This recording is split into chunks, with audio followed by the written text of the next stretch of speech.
Historically, the Indian defense establishment has been beset by a number of interconnected challenges, including a slow procurement system, poor civil-military relations, and difficult inter-service integration.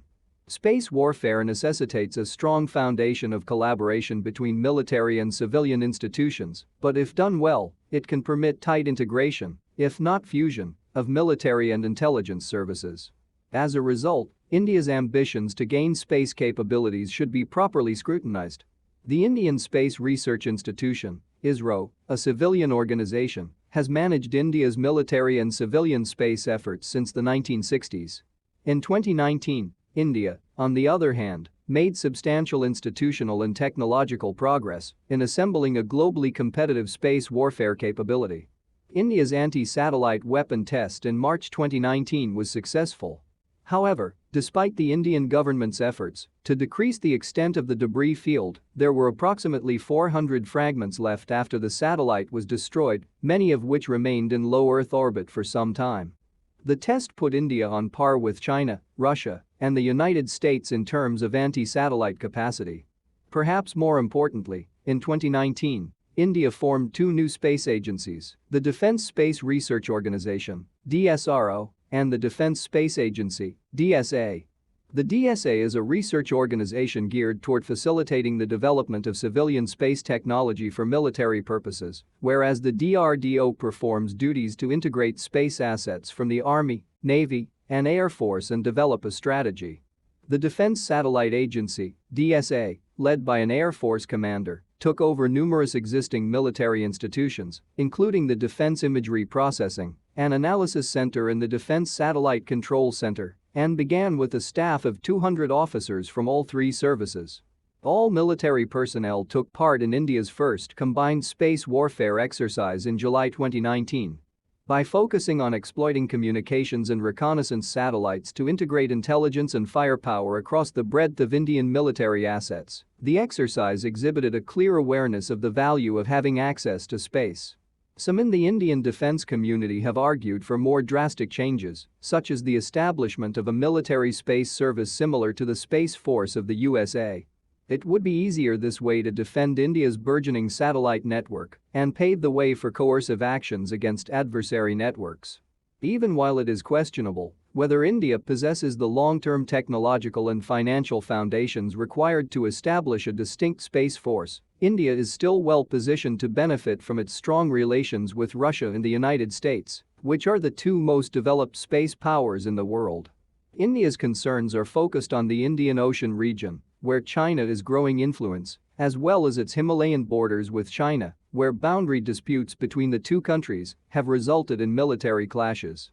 India alleged that Chinese troops invaded its territory in Ladakh, a remote mountain region in the northwestern Himalayas, during the winter, when the ice-covered area was nearly impassable, resulting in a military confrontation between India and China in 2020, lasting for months. Analysts in New Delhi questioned why India had not previously been able to spot the alleged Chinese incursions using satellite imagery.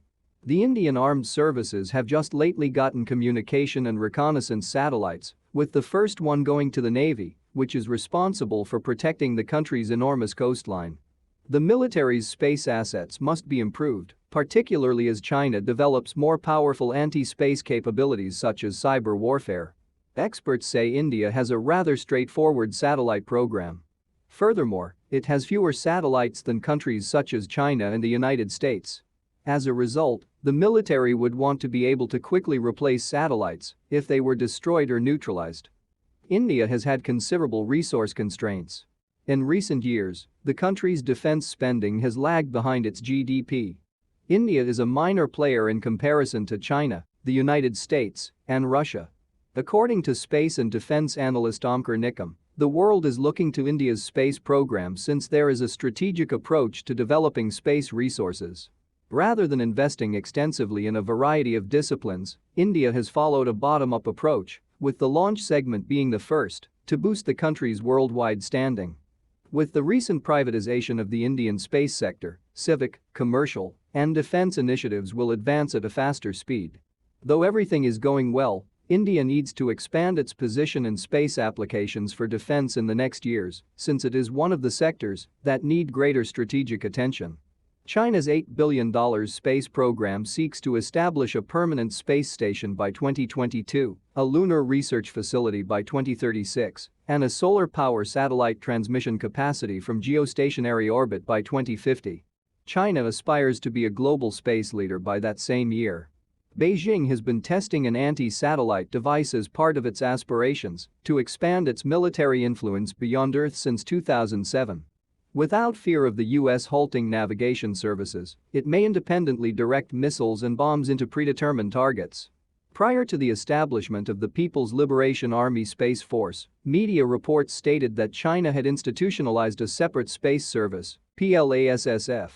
The PLASSF unifies China's developing military space assets under a single body for the first time, with the goal of dominating the air, space, and cyber realms. According to Omkar, China's space strategy is rapid, actionable, and strategic. Looking back in history, China has built complicated space capabilities on its own, and it has rapidly expanded its commercial space technology within a decade. China privatized its space industry in 2015. In spite of the fact that there are still various obstacles to overcome, China has built a strong presence in space by successfully establishing its own navigation system, Beidou. The Chinese space industry is rapidly expanding in comparison to others, and we may see Belt and Road Initiative member nations contributing to the Chinese space sector in the next years. The Defense Ministry's decision in March to issue the Army an Acceptance of Necessity (AON) to acquire the domestic satellite GSAT-7B was eagerly anticipated. Simply put, it was too late. The AON kicks off the lengthy and arduous defense procurement process, which may or may not result in an order. If the final order is placed, this will be the first ever dedicated communications satellite for the 1.3 million-strong Indian Army. The Indian Space Research Organisation launched GSAT-7A in 2018 for the Indian Air Force, despite the fact that the force lacked a dedicated satellite and instead shared its services with that satellite. In 2013, GSAT-7, the Navy's principal communication satellite, was launched. The Navy has already placed an order for the GSAT-7R satellite to replace the present GSAT-7. The Defense Acquisition Council (DAC) approved the plan to acquire the GSAT-7C satellite for the Indian Air Force in November of last year. Nonetheless, even if one avoids making analogies with China, which has invested much over the last 20 years in developing space domination, India's space reforms must accelerate. This is owing to India's goal to improve its use of space for reasons such as navigation, ballistic missile warnings, and greater intelligence, surveillance, and reconnaissance capabilities, while remaining self-sufficient in these areas. While these capabilities will benefit India's troops if they participate in a traditional military action, it is also critical for the country to be able to thwart its adversaries' coercive space acts that could be detrimental to its interests. India now has more than a dozen military satellites. In its activities, the Indian military also employs a number of commercial satellites as well as those operated by friendly foreign states. Many of these are too expensive and risk disrupting service in the event of an emergency. As India tries to minimize its defense budget and attain self-reliance in the field, it is critical to actively expand defense space capabilities as part of the militarization of space. More satellites in orbit, improved sensors, high-speed communication, and practical and reusable ones, as well as networked infrastructure, are all part of this. India must also purchase advanced jammers for rogue satellites and protect its spacecraft from electronic attacks. While pursuing its ambition of becoming a global power, the country is working to improve its military capabilities in the space domain in order to impose itself as a powerful regional force in the future. This is because India is focused on reducing its military budget, increasing defense self-reliance, and strengthening deterrence against China's rising space assets.